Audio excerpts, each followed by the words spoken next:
Andria puts me behind him. Someone holds my arm, and I see Zoya holding me. Her dark skin looks flawless, up close, and she has a scar on her jaw. Her red braids are down and trail down her back. Next to her stand Lorenzo, Tesro, and Alora. Don't start something you can't finish, Zoe. Zoya says, don't fuck with me, I say. I shrug Zoya off and push through the crowd of people filming. Andria jogs to catch up with me, followed by Zoya, Lorenzo, Tezo, and Alora. Are you ok? He asks. I would be better if you didn't stop me. I snap, turning to face him. Knowing the way you fight, you would have killed her. He replies. She is a good fighter. Tezo says, ruffling his black, tightly curled hair. I can see the mischief in his dark brown eyes. Andria glares at him. He didn't lie, Lorenzo says. He crosses his arms and flicks a piece of lint off his tattooed bicep. You're bleeding, Alora says. She scrunches up her eyebrows, making her eyebrow slit more obvious. Oh shit, I exclaim, touching my cheek. I look down at my fingers covered in blood. Let's get you cleaned up, Zoya says. She grabs my hand and leads me down the corridor to the toilets. We walk into the toilet and Andria tries following behind us, Doma, but Zoya stops him. Girls only, she snaps. I will push through you, he says calmly. Terzo and Lorenzo laugh. We'll tell you if teachers are coming, Lorenzo says. He runs a hand through his dirty blonde hair. Andria follows us into the toilet and leans against the wall, his leg propped up and arm crossed. Alora puts some tissue under the tap and pushes her purple hair out of her face. She puts the tissue in my face and starts wiping the blood off. That patana really dug her nails into you, she says. Translation, whore. Zoya hands Alora a flask after taking a sip of it. Alora pours some onto the tissue and then drinks out of the flask. What's that? I ask. Tequila, Zoya replies, as Alora dabs it onto your cheek. You flinch from the pain. Sorry, Alora mumbles. You just carry tequila around with you? You ask Zoya. Of course. She laughs, taking another drink from it. I look over at Andria, staring at me with a concerned expression. Good news, you won't need stitches, Alora says. She takes a plaster from her bag and puts it on my cheek. I turn around and look at the mirror. My hair is a complete mess, and my ponytail hangs loosely. I take out my hair and start redoing my ponytail. That's a sick tattoo. So, Zoya says, painting at the flames of the dragon in my waist. It's a red dragon, I reply. It starts on my thigh and travels to my waist. I tug my trousers down a little lower, exposing the dragon's head to show them. I look up and catch Andria staring. He looks away. That's awesome, Alora says. I notice you all have snake ones. I say, why's that? Family thing. So, Andria replies, how did you learn how to fight like that? Alora asks, changing the subject. That was so badass, Zoya exclaims. I took up self-defense classes after my dad left, I reply. I take my phone and look at the time. Shit. I'm late, I exclaim. I need to meet my friends at the mall to get costumes for the party. You're still going? Andria asks, raising an eyebrow. I promised them I'd go, I reply. We're going to, Alora says. Andria glares at her, but she just flips him off. Thank you for this, I say. I'll see you at the party tomorrow. I hug Alora and Zoya and walk out of the bathroom. Do you need a ride? Terzo asks. My car is parked outside, I reply. I wave goodbye to him and walk away. I park my car and get out of it. My phone starts ringing and I answer it. Hey girl, where are you? Alora asks. I just got out of my car, I say. I'll be with you guys soon. We heard about the fight, Alora says. How? I ask. We saw a video on Instagram, she replies. You look like a badass. Damn shit spreads so quickly. I haven't even had time to process everything. I think I see you guys next to the fountain, I say as I walk towards them. I end the call. Hey guys, I say as I hug Alora. Why did you get into a fight with Zoe? Diana says angrily. We could have gotten uninvited. Yeah, I'm fine. Thanks for asking, I snap. Zoe wouldn't jeopardize the opportunity of Kai coming to her party, Carlo says. Andria stopped me before I could do some real damage anyways, I say. We already picked our outfits, Alora says. You got the sexy fortune teller. She smirks. Great, I reply. We walk into the Halloween store opposite the fountain. I start browsing through the clothes. I pick out a brown fitted skirt with a slit on the side. I find a brown corset and a purple headset. I pay for my clothes and we leave the store. We're meeting up with Aiden and Kai at Wendy's, Diana says. We walk to Wendy's and see Kai and Aiden standing outside waiting for us. They're wearing their basketball uniform. What happened to your face? Kai asks. Your hoe. Zoe happened. I snap. Oh shit. Aiden says. You should see her face though, I say smirking. Don't start anything at the party. Diana whines. I turn to her and I'm about to say something, but Alara puts a hand on my arm signaling me to stop. I won't. I say through gritted teeth. Unless she puts her hands on me, then we'll have problems. I mumble. Kai laughs, shaking his head. Okay, so we'll come over to your place tomorrow to get ready and the boys will pick us up. Alara says excitedly. That's fine, I reply. We walk into Wendy's and sit at a table. A waitress with brown skin and black braids comes over to us. Hey, what can we get for you? She asks. She looks over at Carlo and smiles at him. He smiles back and quickly looks away. Could I have a double stack burger, fries and a chocolate frosty please? I say. She writes down my order and everyone else orders. A while later, our food comes and we start eating. A guy with dark brown hair and baby blue eyes walks in. I look down and continue eating my food. Aiden, Kai, the man says. I didn't expect to see you here. Alessandro, Aiden says. He gets up and hugs him. I look up and see Lorenzo standing behind him. Alessandro turns his head and I see the snake tattoo on his neck. He's another Giovanni. Alessandro is on the basketball team. Kai explains. He's in the year above. Who's this? Alessandro tilts his head toward me. I'm Dilia. I'm new. I reply through a mouthful of chocolate frosty. Oh, you're the chick who nearly beat Andria's ass, he says laughing. Everyone turns to me in shock and I look down at my burger. She's a killer fighter, Lorenzo says. You should have seen her today. She knows how to use a blade. Alessandro looks me up and down. We'll let you get back to your food, he says. They both walk away. You fought with Andria, Carla exclaims. It was a tiny argument, I reply, shrugging. When did this happen? Kai asks. Why are we just finding out? Alara asks. Detention, I reply. It didn't cross my mind to tell you guys. Can we all enjoy our food now? Diana asks. I look down and continue eating my food. Chapter 6. Mimi, my friends will be here soon, I say. Don't worry, I'll be out of your hair in a minute, she replies. She puts on some mascara. Do my boobs look good in this? She asks, signaling to her tight nude shirt that exposes many of her breasts. Yes, they do, I reply. Tighten the corset for me. I turn around and she grabs the strings of the brown corset. On 3, I say. 1, I gasp as she tightens it fully. I put my hands on my now sculpted waist. You look hot.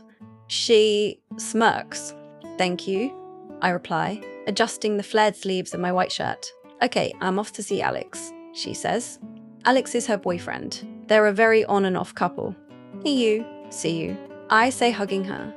She leaves my room and I hear the front door close. Soon after, someone rings the doorbell. I walk down the stairs and open the door. Alara stands in a tight black bodysuit and matching black cat ears in her curly brown hair. Her eyeliner shapes her green eyes to look more cat-like. Alara, I exclaim, hugging her. Dilia, you look so hot, she says. I let her in and we walk to my room. I grab my purple headpiece and tie it on my head. I take my brown hair and put it in front of my shoulders. Where's Diana? I ask. She's in the car with the boys, Alara replies. I touch up my makeup, covering the nail marks on my cheek and adding some gloss. Here you go. She hands me a piece of purple silk with bells hanging off it. Tie it around your waist. It'll complete your outfit. I tie it around my waist and grab my phone and keys. Let's go, I say. I turn off the lights in the house and walk out the front door. Alara follows behind me. I follow her to the car and she gets into the driver's seat. I open the door to the car and see Diana. She's wearing a short Little Red Riding Hood costume and Aiden and Carlo are dressed as twin zombies. Where's Kai? I ask, getting into the car. Zoe begged him to come early. Diana rolls her eyes. You look amazing, Dilia, Aiden says, making Carlo look from the window to me. Thank you, I say. Alara starts driving to Zoe's house. She puts on the radio and we start singing along to Have Mercies by Chloe Bailey. We soon reach Zoe's house and Alara parks the car. We all leave and walk up the pathway to Zoe's mansion. We can hear the loud music from out here. Damn, her house is huge, I say. This bitch is loaded, Aiden adds. We walk into the house and see that everyone from school is here. I look over people's heads and spot the Giovannis in the living room.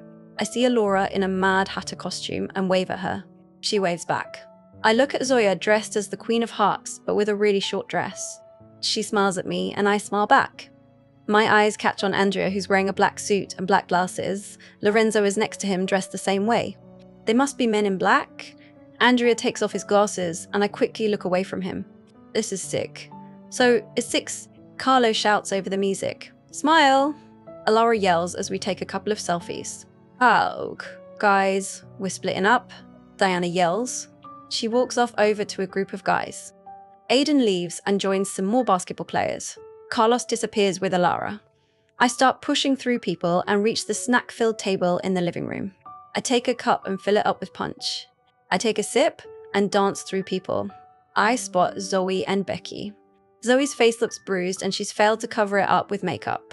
I smirky walk into the kitchen and see 2 people making out on the counter.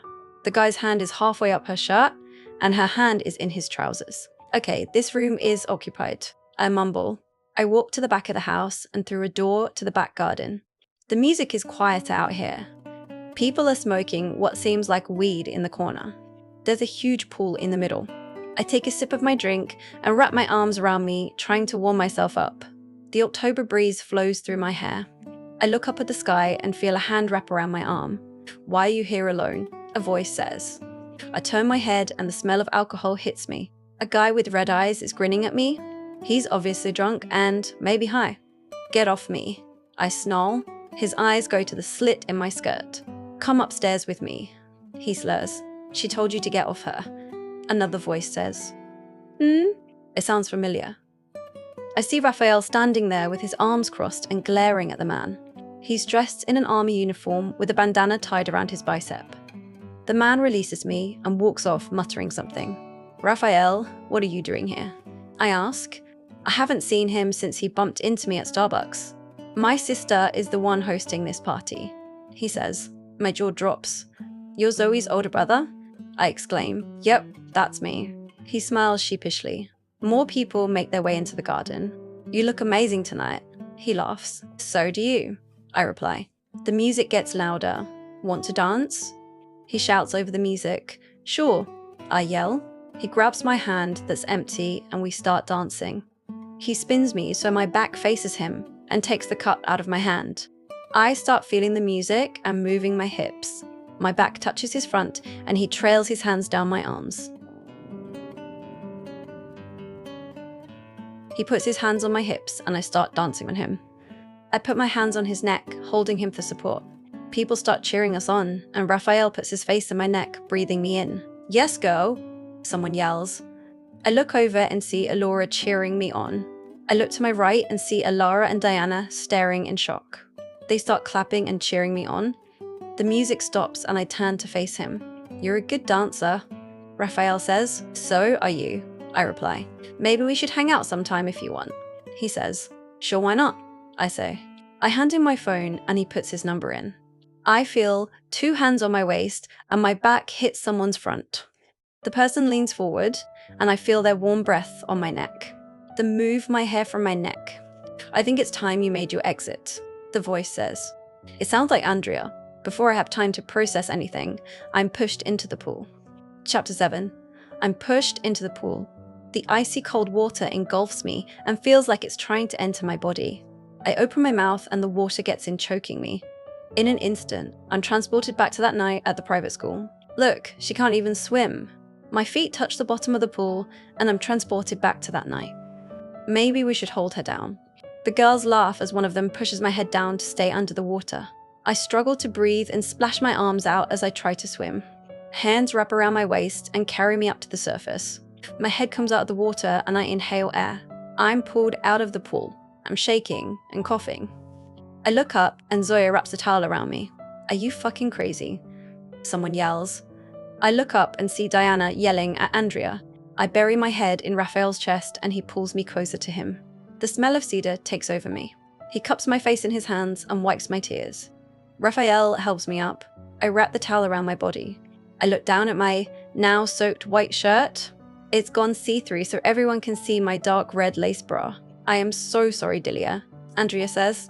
I look up at him and he actually looks concerned. Don't come near her, Raphael snarls. No one's speaking to you. Andria snaps. You're an asshole. Raphael snarls. Andria pushes him and Raphael punches him. Before anyone knows what's happening, Andria is on top of Raphael. Hey!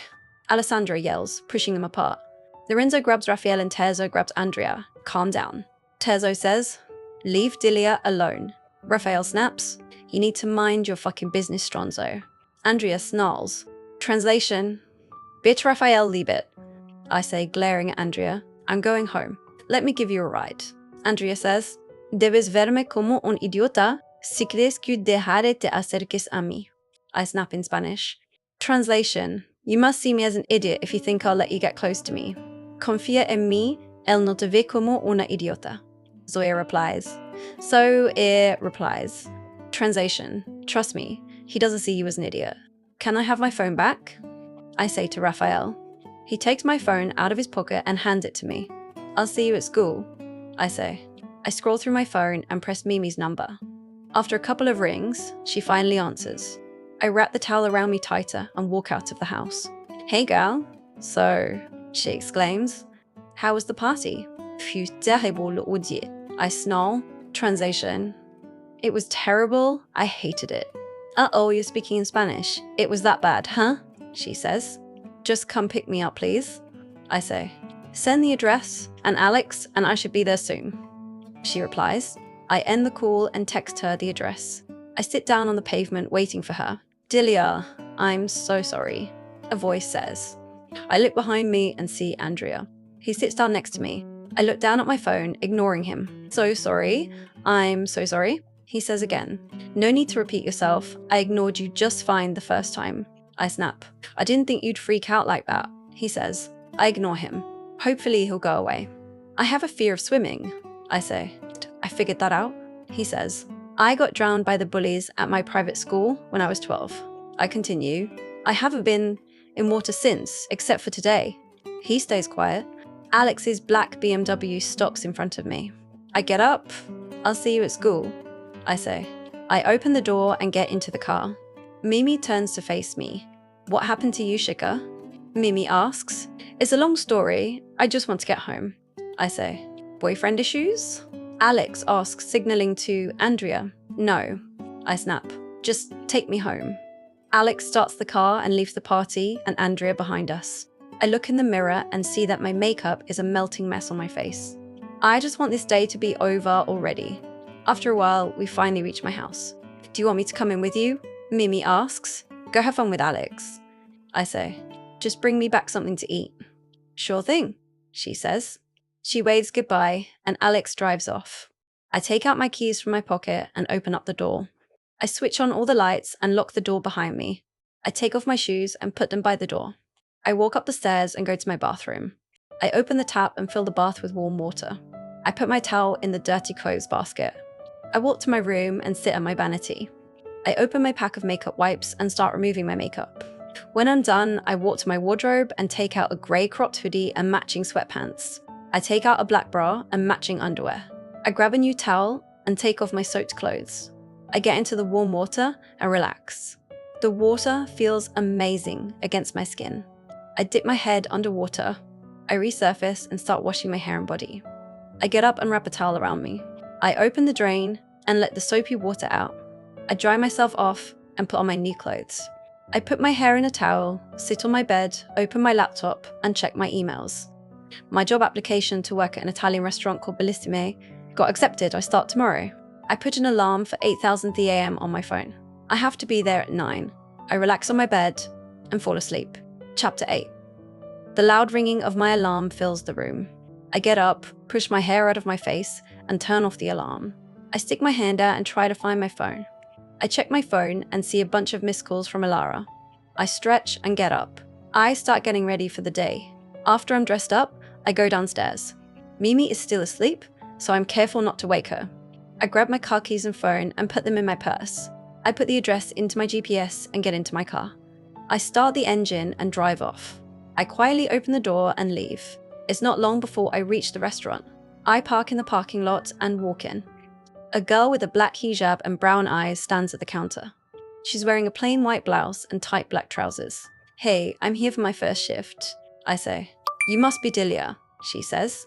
"I'm Amira." She extends her hand and shakes it. You can see her smiley piercing when she talks. "Come to the back and I'll give you your uniform," she says. Antonio take over. A guy with an eyebrow slit and cornrows takes Amira's spot. We walk to the back of the huge restaurant and into a room with lockers. "Here's your key so you can leave your stuff here." She hands me a key with the numbers, 27 engraved on it. I open up my locker and put my purse inside of it. "Here's your uniform." She hands me a white blouse and black pencil skirt. She gives me my name badge. "Go change in the toilets and you can start immediately," Amira says. "Thank you," I say. "No problem," she replies. I go into the toilet and get dressed. I put my hair into a low bun and take out 2 pieces in the front. I get out and put my other clothes in my locker. I straighten out the front of my skirt and walk out. I walk past the kitchen and the smell of delicious food hits me. "Sbrigati, ora abbiamo bisogno del cibo," a man yells. Translation: "Hurry up, we need the food now." I walk back to the front and Amira hands me a notepad and pen. "You and Antonio will be waiting on the tables," she says. I walk over to a table where a middle-aged couple are sitting. "Hey, what can I get for you?" I ask. I write down their table number. "Could we have 1 ravioli and a lasagna?" The man says. Anything else?" "Sir," I ask as I write it down. "Some red wine and 2 biscotti gelatos." The woman adds. I write it down. "Coming right up," I say. I walk to the back and hand it through the window to the kitchen. "For table 5. I yell. "This is for table 12. The man hands me a tray of food. I take it and carry it to table 12. A young couple with a baby boy sit there. "Let me know if I can get anything else for you," I say. "Thank you," the woman says. I turn around and bump into someone. I look up and see Andria. "You've got to be kidding me." I mutter, "Dilia, what are you doing here?" Terzo asks from next to him. Dilia is here," Alora exclaims. Her purple hair is in pigtails. "I literally can't escape you guys," I mutter. I walk around Andria and walk towards another table. "If you're going to apologize, could you not follow me to work?" I snap, turning round to him. "Follow you?" Zoya asks. "Dilia, my family owns this place." Andria laughs. My jaw drops. I need to watch my tongue, he could get me fired. "Now, are you going to serve us?" he asks, raising an eyebrow. "Of course," I say through gritted teeth. I lead them to a table and they all sit down. "Alessandra will be joining us soon," Lorenzo says. "What can I get for you?" I ask. "I'll have a spaghetti carbonara," Andria says. I write it down. "Alora and I will take a lasagna," Lorenzo says. "A panna cotta gelato for me," Terzo says. "Some of the spaghetti, please," Zoya adds. I write it all down. "Coming up," I say. I walk away and hand the paper to the chef through the window. "Table 20, I say. He nods and shouts orders to everyone else. I take a plate labeled for table 15 and take it to them. Table 20's food is ready. The chef yells, ringing the bell. I walk over and grab 2 of the many trays belonging to them. I place the lasagnas and spaghetti down and return for the other trays. Everyone is busy talking in Italian, in hushed tones. I place the gelato in front of Terzo. "Here's a tip, tesoro," Andria says, handing me a $100 bill. Translation, treasure. "Thank you," I say, tucking it into the pocket of my apron. I walk back to Amira at the front. "Let me write down your number so I can tell you when you're working," she says. I rip a piece of paper from my notepad and write down my number. I hand it to her and she tucks it into her pocket. "I'll let you know when you're working again," Amira says.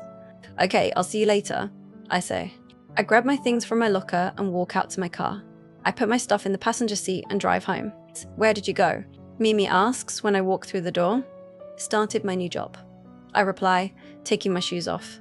"I don't understand you," she says, shaking her head. "Your mum sends you thousands of dollars a month and you still want to work." I'm not going to use her pity money. I snap. "You should get a job too. Get your ass off that couch." I throw a pillow at her. "You still need to tell me what happened last night," she says. "Did you get my food?" I ask. Your Taco Bell is in the microwave, she says. I'll be down in a second. I yell as I run up the stairs. I take off my work uniform and change back into my comfy clothes. I put on my black fluffy slippers and take out my hair.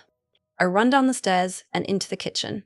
Mimi follows me. Okay, now spill, she says, as I take my food out of the oven. I sit down at the table and unwrap my burrito supreme. I look up at her and tell her what happened. Chapter 9. Que pendejo, Mimi says. Translation. What an asshole. Now you see why I was pissed, I say, drinking from my large Sprite. Do you know why he did it? She asks. No, I reply. We just haven't gotten along since I started school. He's hot though, she says. I glare at her. To make matters worse, his family just so happens to own the restaurant I work at. So, that's shit, she says. There's nothing I can do. He gave me $100 as a tip, so the pay is good, I say. He must be fucking loaded, she says. Probably. Get that dinero, girl, she says. And maybe you can get something else with it. She winks at me. I roll my eyes at her. Never gonna happen. I snap. My phone starts ringing. I look down at it. Alara. Oh shit, I forgot to call her back. One sec, I need to take this. I tell Mimi. She nods. I walk out of the kitchen and to my bedroom. Hey girl, I say. What happened to you?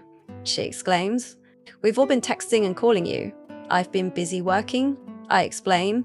Well, what the hell happened after you left? She asks. I just went home, I say. I can't believe Andrea pushed you, she says. I know. Even Diana was mad at him, I reply. Well, I'll see you at school tomorrow, okay? She says. Yeah, see you, I reply. I end the call and fall backwards onto my bed. Yeah, it was no big deal, I say to Aiden as he walks with me to my locker. The sight in front of me stops me in my tracks. Andrea is there with his hand halfway up Diana's shirt. He's aggressively making out with her and pining her to my locker. His siblings are just standing there in shock. What happened to her being mad at him? Que puta. I breathe. Translation. What a bitch. No fucking way, Aiden says. I walk toward my locker and pull Andrea off her. He turns around to me and wipes his mouth with his hand. His eyes travel up my caramel legs and linger where my pleated white skirt ends. Tu pendejo, I yell. I hit him on his chest, making him look up at me. Why would you do that on my locker? Translation. You asshole. I didn't realize it was yours, he says, shrugging his shoulders. He knew damn well that was my locker. I push past him, and Diana moves out of the way. I shot my gym bag from the locker and slam the door shut. Well, I guess you can take her to your family event, I snap. You no longer need me. Come on, Tesoro, don't be like that, he says. Don't call me that, I snap. Andrea glares at me. I walk past his siblings without looking at them. Tezo stops me. Ignore him, he just feels like being a dick today, he mumbles. Could Dilia Cesaire please come to the principal's office immediately? A voice says through the intercom. I sigh. Could this day get any worse? I make my way to the principal's office and walk in. Zoe and Becky and sitting in front of his desk. Zoe has crumpled up pieces of tissue on her lap and is crying as Becky comforts her. Have a seat, Miss Cesaire, Principal Carter says. I sit down and look at him confused. I'm sure you know why you're here, he says. I don't, I say. He points at Zoe. We have heard about that little incident that happened on Friday, Principal Carter says, handing Zoe another tissue. She started it. I snap. Zoe lets out another huge sob. Since you're new, I'm going to let you off with a warning, he says. Zoe coughs and sobs even louder. I mean, you will be suspended for 2 days, he says. What? I exclaim, standing up. She provoked me. Surely she should get some sort of punishment. I will not tolerate you raising your voice at me, Miss Cesaire, he says calmly. I waited for you so we could call your mother. You really want to bother the Audrey Cesaire? I laugh. Go ahead. I hope to God he doesn't call my mother. I don't need her on my back criticizing me for another thing I'm not perfect at. I don't think she'll be thrilled that you suspended her lovely daughter. I add, maybe we shouldn't bother your mother. He laughs sheepishly. She must be a very busy woman. Oh, she is, I say. Fine. I'll let you off with a warning, the principal says. What? But she needs to be punished, Zoe yells. She's no longer crying, but glaring daggers at the principal. Zoe, this decision is final, he says. Enjoy the rest of your day, Dilia. Thank you, sir, I say, smiling. I get up and leave the room. The bell rings and I head to my third period, gym class. I walk into the changing rooms and go to the back. I take off my skirt, blue jumper and white turtleneck and put on my grey sweatpants and black tank top. I walk into the gym and go to stand next to Alara. Did you hear about Diana and Andria? She asks. I didn't just hear them, I saw them, I reply. What? How? She asks. They were doing it on my locker. I snarl. Andria walks into the gym with Diana clinging onto him. He's followed by Lorenzo, Zoya, and Terzo. Zoya walks up to me. You good? She asks. Splendid. Where's Alora? I reply. She has health class now. She replies. I stay quiet.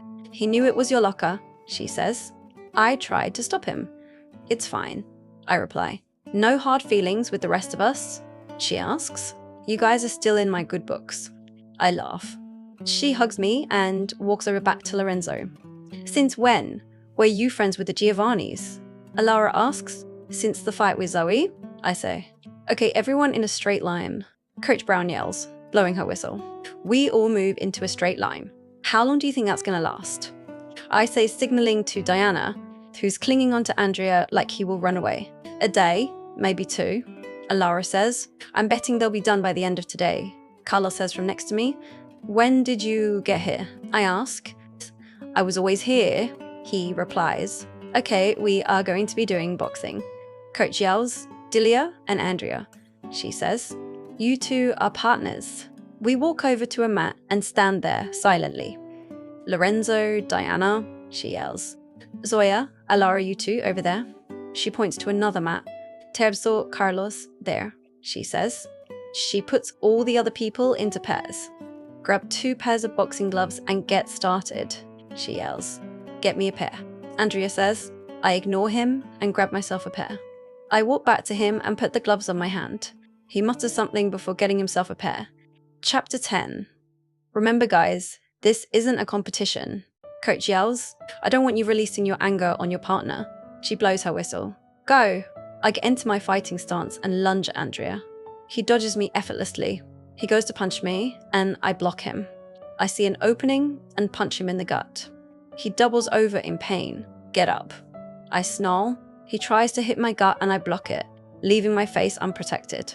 I feel him hit my cheek and I fall onto the mat, my hair coming out of its ponytail. He kicks my gut, but I grab his leg and twist myself onto it, flooring him. You seem mad, Putzer? He grunts. Translation, crazy I stand up, and he does the same. I block his punch and aim one at his face. He dodges me just in time. I'm not. I snarl. He grabs my waist and flicks me onto my back so that he's now straddling me. There seems to be a lot of anger coming off you. He laughs. I put my head up and headbutt him, making his nose bleed. He stumbles backwards and stands up. He removes his gloves and wipes his nose with the back of his hand while smirking. You're cute when you're pissed. He laughs. So you said.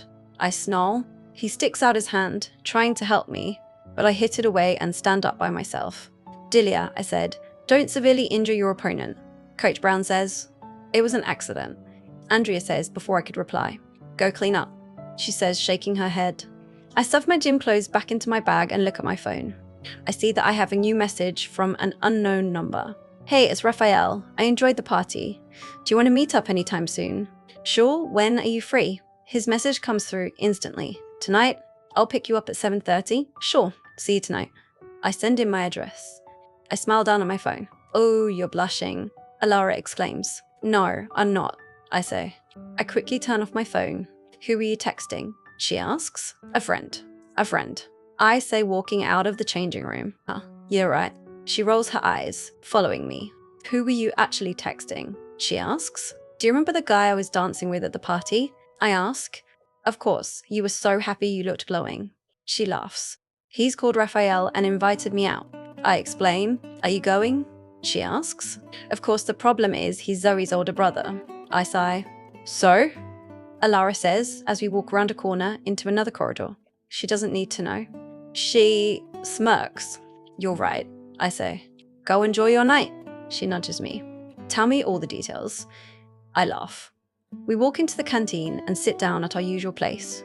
Aiden, Kai, and Carlos are sitting down eating. Hey guys, I say. Hey, they say. Alara and I sit down. I take out my reading book. Look who ditched us for the Giovannis. Aiden says, glaring at Diana as she laughs obnoxiously. I bet as soon as Andria dumps her, she'll either run to Lorenzo or back to us.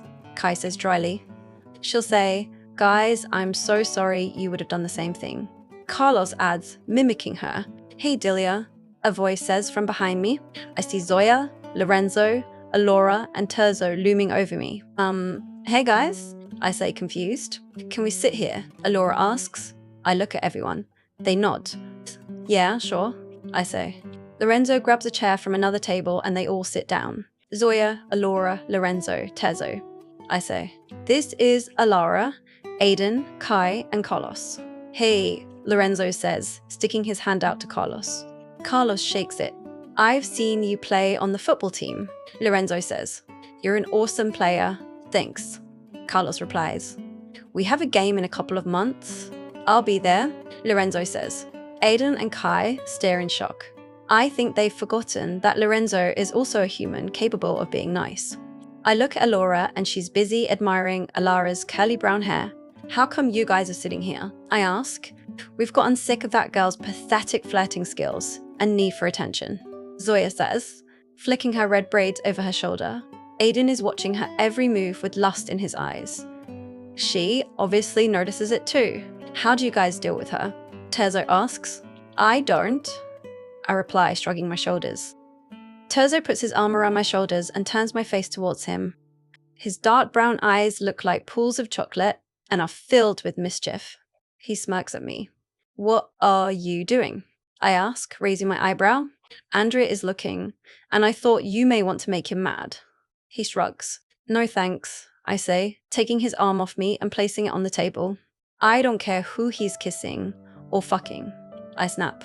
You sound like you care, Lorenzo mutters. Well, I don't. I snap, looking down at my book. Finally, school is over. I put my books back into my locker and leave the school. I walk towards my car and see two people in front of it. You've got to be kidding me. I snarl. Diana is sitting on the hood of my car, with her legs wrapped around Andria's waist. His hand is traveling up her thigh as they aggressively make out. Diana, get your ass off my car. I snap as I pull Andria off her. She jumps off the hood and I get into the driver's seat. Someone's pissed. Andria laughs. I put my key in and turn on the ignition. If you don't move out of the way, I will run you over. I snap. He puts his hands up and moves out of the way. I watch as he accidentally steps on Diana's foot. Pendejo. I mutter as I drive out of the parking lot. When I get home, there's a note on the door. Out with Alex, I'll be back at 6. I open the door, walk up the stairs, and get changed. I put on a sports bra and black low-waisted sweatpants that expose more of my red tattoo and belly piercing. I brush out my hair and let it flow down my back. I need to find a dress to wear tonight.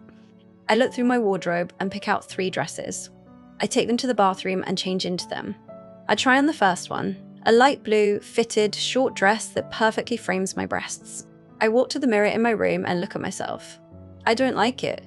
I walk back to the toilet. The second one is a silk nude dress, but it's longer than the blue one. I try it on, and it doesn't frame my body how I want it to. I want to look snatched tonight. I try on the last dress, a fitted, short, deep red dress that is low cut at the front. There's a slit that travels up my thighs.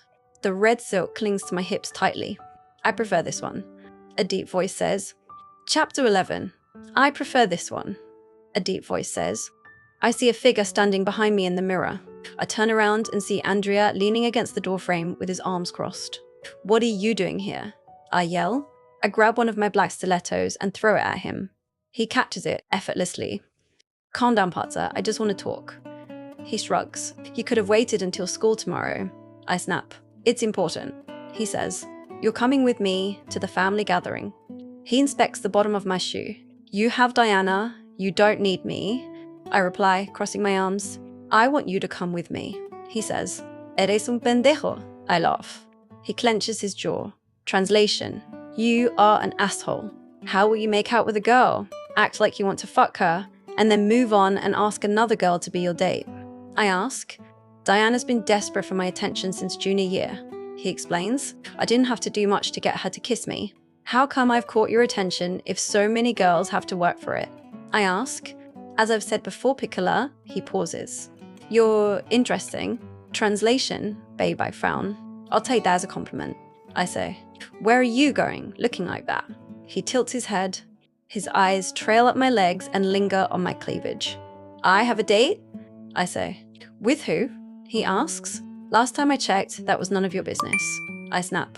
Dilia, I'm back. Mimi yells up the stairs. Shit, how is she already back? Andria smirks. Stay put, I mutter as I push past him. Hey girl, Mimi says as I walk down the stairs. Whoa, you look hot. Thanks, I reply. How's Alex? I ask. We got into an argument. She rolls her eyes.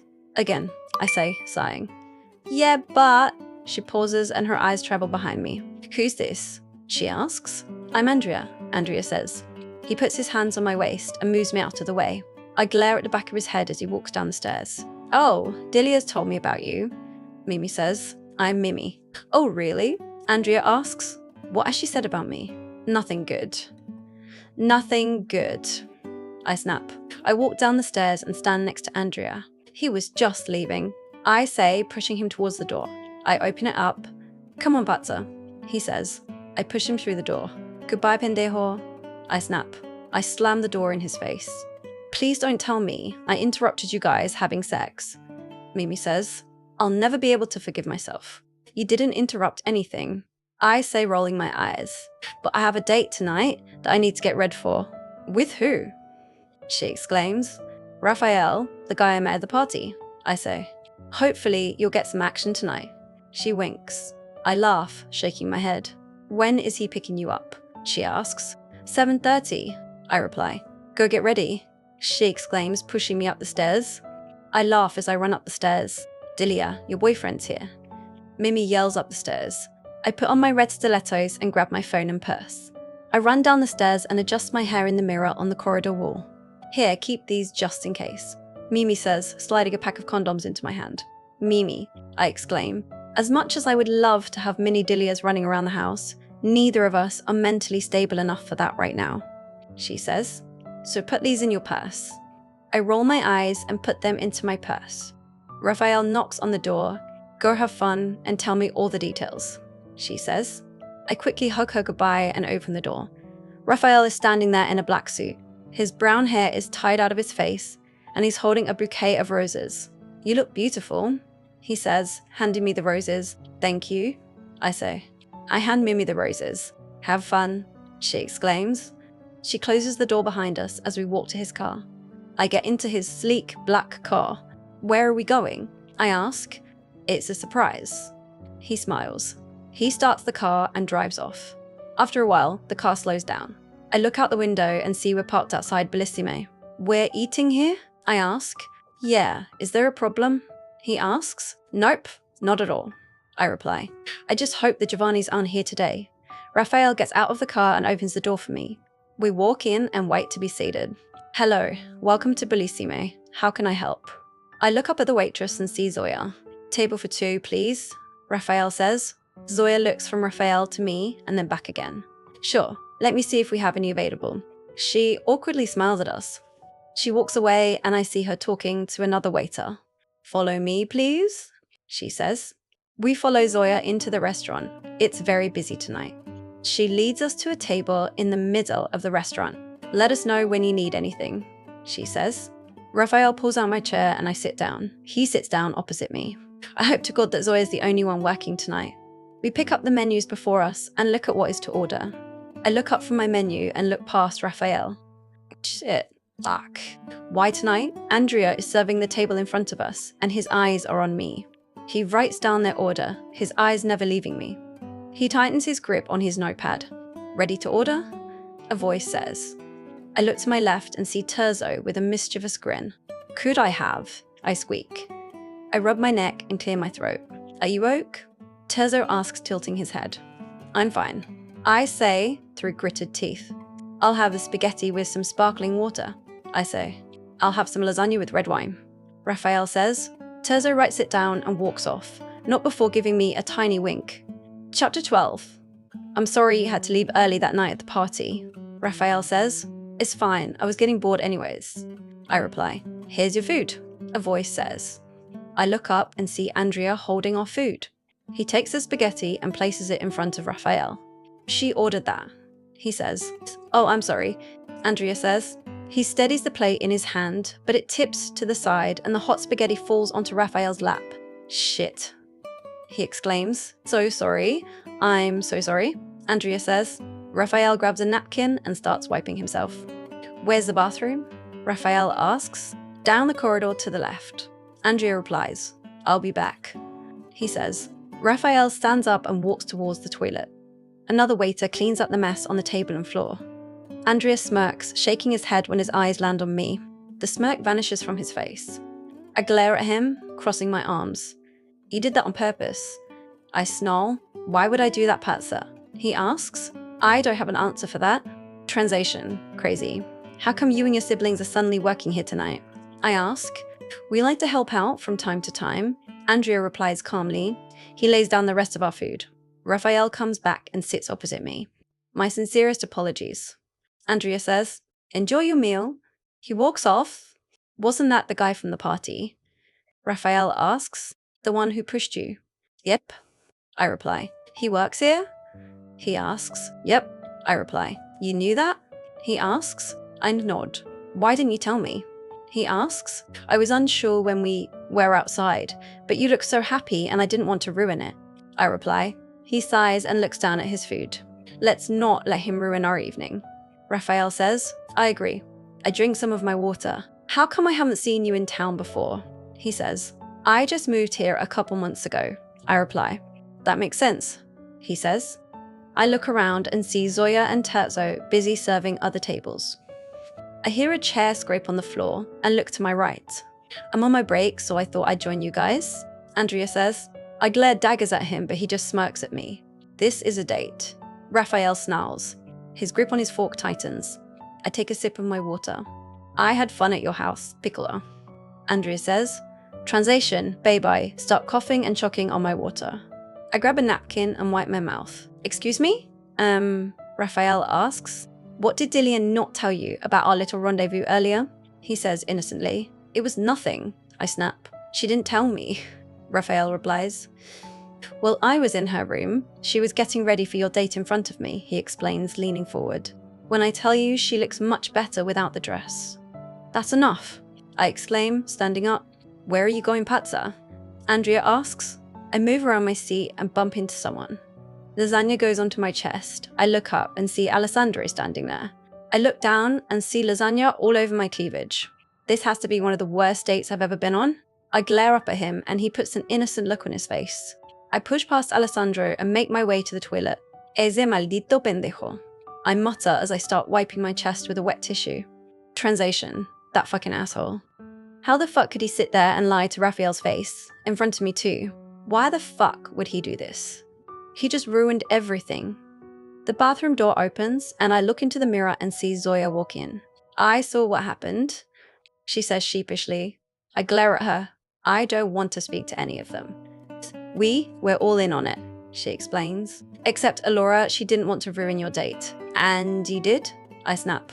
I had to keep an eye on them, in case they did something too stupid, she explains. My whole night is ruined. Dilia, I'm sure Andria didn't mean for it to go too far, she replies. Terzo walks in, rubbing the back of his neck. I've got good and bad news. Which do you want first? He asks. Zoya glares daggers at him. Bad news is, your date left, and I don't know if you're going to hear from him again. Terzo says. Good news is, Andria is here to take you home. I sigh, rolling my eyes. This is the worst night ever. Tell Andria that he can go. I start. Oh shit, you look like a mess. Alessandro says. I see him holding a kitchen knife and a glass of wine. Thanks to you, Sto. I snap. I throw the tissue in the bin and take a towel from Zoya. I look down at my dress, which now has dark red patches. I smell like lasagna. I wipe the excess water off my chest and return the towel to Zoya. I walk past Alessandro and he grabs my arm, stopping me. I glare at him. You should thank us, he says. His grip on my arm tightens. I grab the knife out of his hand and punch him, making his back hit the wall. Hey, Terzo shouts. I turn around and point that knife at him, making him step back. I press the knife against Alessandro's throat. The scent of cigarettes and mint fills my nostrils. He looks at me shocked. I want you all out of my life. I snarl, pressing the knife down harder. A little blood comes out of his neck. He smirks. I see Andria likes the crazy ones. He laughs. I'll show you how crazy I can be in a second. I snarl. I grab onto the collar of his shirt and hit him against the wall. That's enough, Zoya yells. She grabs me and takes the knife out of my hand. Calm down. I wipe my face with the back of my hand and storm out of the bathroom. Chapter 13. I walk past a bunch of waiters and push past Andria. Hey, Pazza, where are you going? He yells. I flip him off without looking at him. Vete al infierno, I yell. Translation, go to hell. I grab my purse from my seat and walk out of the restaurant. At least Raphael had the decency to pay for the meal. I start walking down the road and wrap my arms around myself, muttering curses at Andria. My feet start hurting me, so I take off my stilettos. Walking down the road, I look through my phone and call Mimi. She doesn't answer, so I call her 3 more times. No answer. She's probably passed out drunk on the couch. A car engine revs next to me. Pazza, get in the car, Andria says, driving next to me. I ignore him and continue walking. No fucking way am I getting into his car. He continues driving next to me. Let me take you home, he sighs. I scroll through my phone, not looking for anything in particular, just trying to make myself look busy. I look up and take my chance. I walk down a dark alleyway, hoping to lose Andria. You're going to get yourself killed, he yells after me. I ignore him and continue walking. The street noise fades away, and the sound of my feet hitting the wet floor echoes. Hey, sweetheart, a man yells. I don't look up from my phone. Hopefully he'll leave. I sense someone starting to walk next to me. Are you deaf? The man asks. He tugs my arm, drawing my attention from my phone to him. I start backing away from him, and my back hits another man. Shit. I turn around and start backing away from them. More men emerge from the shadows. I'm surrounded by 8 men. Where are you going, looking like that? One of the men asks. He has a huge tattoo on his face and is holding a metal pole. Fucking hell. I turn my phone off and tuck it into my bra. Simon, guys, 8 of you against poor little me? I ask. They all have sinister smiles on their face. I look down at my stilettos and snap off the sharp heel of each of them. Bring it on, I mumble. A man lunges for me, and I dodge. He fumbles before balancing on his feet again. I swing my arm back and stab him in the chest with the sharp heel. He exclaims in pain. The man with the tattoo swings the metal pole at me and brings it down on my shoulder. My left arm hangs loosely. As I try and crawl away from him, he takes a knife and slices my thigh. Fuck, I exclaim. I look down at the blood flowing out of my thigh. I look at my left arm. It's dislocated. I take a deep breath and put it back into its place. I rip a piece of fabric off my dress and wrap it around my thigh. I use my hand and dig one of the heels into his eye, piercing it. Blood flows down his face. He stumbles backwards, cupping his eye. You little bitch, the man yells. I feel someone grab my hair from behind me. The man pulls my head back, and I see him holding a gun. He hits me with the bottom of it, and I fall to the ground. The man cocks his gun, getting ready to shoot me. I'm going to die here in a disgusting, dirty alley. At least I'm in a cute dress. He points his gun at me, and gunshots echo throughout the alley. The man's body falls to the floor. I slowly stand up and see Andria, Zoya, Terzo, and Alessandro. Andria's eyes go to my bandaged thigh and bruised face. Anger fills his eyes as he clenches his fists. He looks like he's going to kill someone. Zoya runs over and helps me up. I was doing just fine by myself, I say, as Andria walks past me. Clearly, he snaps as he shoots a man running to attack him. Terzo walks over to the man with the pierced eye and whistles. You did this? He asks. Don't look so surprised. I snarl. Alessandro throws a dagger at me and I catch it. Lorenzo told me you were good, but I didn't think you were this good. Alessandro lets out a low whistle. Now's not the time, Zoya snaps. How did you learn to fight like that? Alessandro asks. Out of this whole situation, that's your question? I raise my eyebrow and roll my eyes. Ignore him, Zoya says. Zoya's observing my face and I see a man creep up behind her. I push her out the way and slit the man's throat. Thanks, she says. I look at the bloodbath around us. There are 4 more men left standing. This is going to be fun. Zoya smirks. She bends over and pulls up her waitress skirt, taking out a gun strapped to her thigh. Terzo's eyes follow her every move. Eyes on the men, idiota, she says to him. The men charge at us. One of them punches me, and I grab his arm just before it could hit me. I twist his arm behind his back and push him against the wall. I bring down the hilt of my dagger onto his elbow, hearing a huge crack. He yells in pain.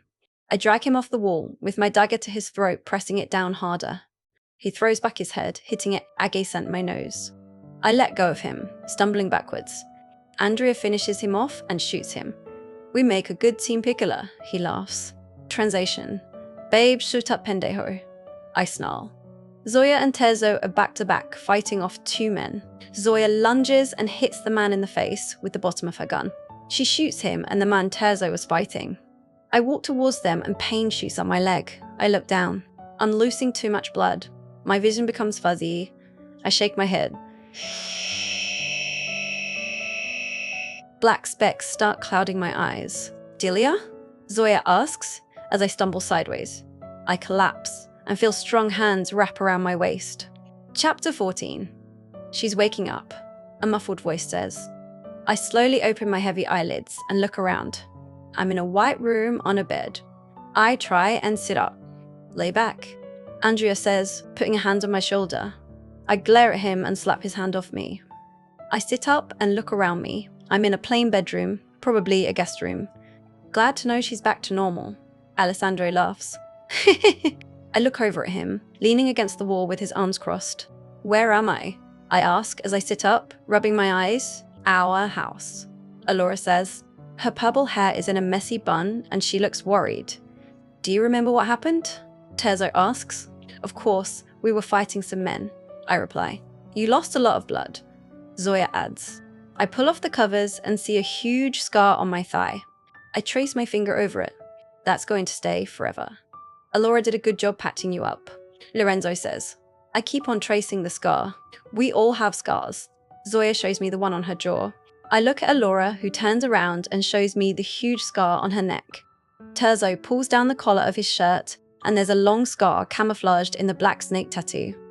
Andria pulls up his shirt, showing the scar on the bottoms of his toned abs.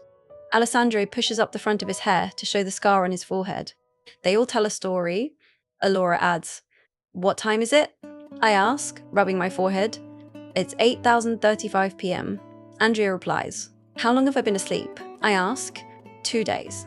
Alora replies. Shit. I mutter. I get out of the bed and pull down my red dress. My back aches. Andria grabs my arm. You need to be more careful, he says. Don't be walking through any more dark allies. I look at him. Whose fault was that? I snap. Excuse me? He furrows his eyebrows. If you weren't following me, I wouldn't have wanted to get rid of you and walked into that ally. I explain.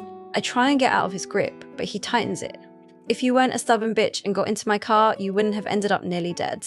He snarls. I push him off me, and he hits the table, dropping the needles and antibiotics to the floor. He clenches his fists. If you hadn't ruined my date, I wouldn't have had to walk home alone. I yell. This is the thanks I get. He snaps. I pick up the glass of water on the table next to my phone and throw it on him. Thanks, pendejo. I snarl.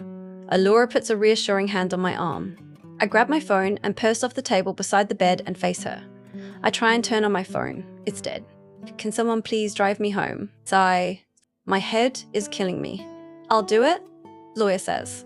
Alessandro throws her the keys and she catches them. Thank you, Alora. I quickly hug her and follow Zoya out of the room. We walk through corridors. I knew the Giovannis were rich, but I didn't think they were this rich. They live in a mansion. They live in a fucking mansion. Thanks, Zoya, I say as I leave the black Range Rover. It's the least I could do, she says, smiling. I wave goodbye and she drives off. I walk up to my house and put my key in the lock before I could turn it. The door swings open and Mimi stands in front of me. Her hair is a complete mess. Her mascara is running down her cheeks and she's in a white fluffy robe. Where have you been? She exclaims, pulling me into a tight hug. I was staying at a friend's house. So, I explain, for 2 days. She says, I've been calling you. Phone died. I reply, walking into the house. You scared me, she says. Is that why you look like a mess? I ask. I was going to kill them police. She ignores what I just asked. I'm fine. I say, grabbing her shoulders, making her look at me. You don't look fine, she says. I walk past the mirror and take a look at my reflection. She's right. The bruise on my right eye has died, but it's still there. My whole shoulder is bruised. I'm just going to take a bath and get something to eat, I say, sighing. I walk into the kitchen and take some medicine out from the drawer. I fill a glass with water and take the tablets. Hopefully that helps my headache. I'll make us some food, Mimi says. I walk up the stairs and open the water to fill the bath. I take off my red dress. It's ruined with mud, lasagna, and blood. I get into the bath. The warm water relaxes the muscles in my shoulder. I start scrubbing the dirt off my body. I grab a white towel and wrap it around my body. I walk into my room. Hey, Tesoro, Andria says. Fucking hell, I snap. We didn't finish our conversation, he says. He gets up and starts walking towards me. I step back and hit the wall. He puts a hand on my neck, pinning me to the wall. His rings are cold against my skin. Speak to me like that again and I won't hesitate to cut off that pretty little tongue of yours, he says, tracing my bottom lip with his finger. Andria, fuck off. I snarl, pushing him off me. I'm not in the mood. That's not fun. He laughs. This asshole won't stop testing my patience. I'm in so much pain, my back is killing me, I say. The smirk vanishes off his face. I should have done more than just killed those men. He snarls. Just please leave, I'll see you at school. I'm not leaving until you feel better, he says, crossing his arms. Chapter 15. I'm not leaving until you feel better, Andria says, crossing his arms. What can you do? I tighten the towel around me. Just trust me, he says. I turn, glaring at him. I'm not having sex with you if that's what you think. I snap, making his eyes go from my chest to my face. He smirks. As much as I would love to, I wasn't thinking that. He replies, relax on your stomach, on your bed. Ariano says, yeah, that's not suspicious at all. I roll my eyes. Ignoring his glare, I do as he says. He walks over to my vanity, where all my facial cleansers are. I prop myself up on my arms. What are you looking for? I ask. Don't you have any lavender oil? He says, rummaging through bottles. It's the little brown bottle with the lavender on it, dumbass, I say. He picks up a bottle and removes his silver rings, placing them on my vanity before coming to sit on the bed behind me. I need you to lower your towel, he says, clearing his throat. If this is one of your perverted fetishes, I will not hesitate to use that knife in your waistband. I snap. Will you just trust me? He says, exasperated. I get on my knees and wrap my towel around my lower back, right on top of where my ass starts. At least he can only see my back. I go back onto my stomach. I just want you to relax, he says. I gasp when I feel his warm hands with lavender oil against my back. Where's the pain? He asks. Lower back, I say. I feel his warm hands slide down my back. He holds onto my hips and softly moves his thumbs in circles, massaging me. You're so tense, he says. He slides his hands up, massaging the oil into my skin. That feels so good. I mumble. I know, Andria says. I can practically hear the smirk on his face. He massages the oil into my upper back, between my shoulder blades. He starts rubbing my bruised shoulder. My phone starts ringing. I prop myself up on my arms and grab it from next to me. Mum. Hello, I says, sighing. Dilia, how are you, darling? Mother exclaims over the phone. I feel Andria get off my bed. I'm good, I reply. Are you drunk? I'm not always drinking, she replies. I roll my eyes. Sure. What do you need, Mum? I ask. My card go cancelled. Could you pay for an extra 2 weeks at the hotel? She says. What about Antonio? I sigh, rubbing my forehead. I look up and Andria walks into the bathroom. I press my phone to my ear, keeping it in place with my shoulder, and wrap the towel around my whole body. I don't want to annoy him, she says. But you're fine with annoying me? Okay, just send me the details, I say. She doesn't even say thank you before ending the call. Dilia, how are you feeling? Mimi asks, walking into my room with a pot of noodles. Better than before, I reply. My mum texts me the information for the hotel, and I pay for her extra 2 weeks. How does your back feel now, Patsa? Andria asks, walking out of the bathroom while drying his hands on a towel. Mimi's eyes widen, and she looks from me to Andria and back again. Oh, "Hey, Mimi," he says casually. He smirks and I glare at him. "Hey, Andria," Mimi says, smiling. "Did I interrupt something?" "I was just helping Dilia with her back," he explains. "While she was in a towel," Mimi says, nodding slowly. "This situation does not look like he was just helping me with my back. Thanks for the help, but you must leave now," I say through gritted teeth. "I'll go out the way I came in," Andria says, winking. He walks over to my window and climbs out. "Estás loca, okay?" Mimi exclaims, hitting my arm. Translation: "Are you crazy or what?" "Mimi, I promise he was just helping me with my back," I say. "Why you look like that?" she says. Her tone shows that she's not convinced. "How exactly did he help you?" She raises her eyebrow. "By massaging my back?" I mutter, "Oak, I understand that even explaining it doesn't sound right. It really doesn't," she replies. "But you know what, I'm going to back off now and assume what I assume." She hands me the noodles. "Now eat, you have school tomorrow," she says. "Thanks," I reply. I put down my noodles and go to get dressed. "Where have you been?" Alara exclaims. "I was just sick." I lie. I close my locker and turn to her.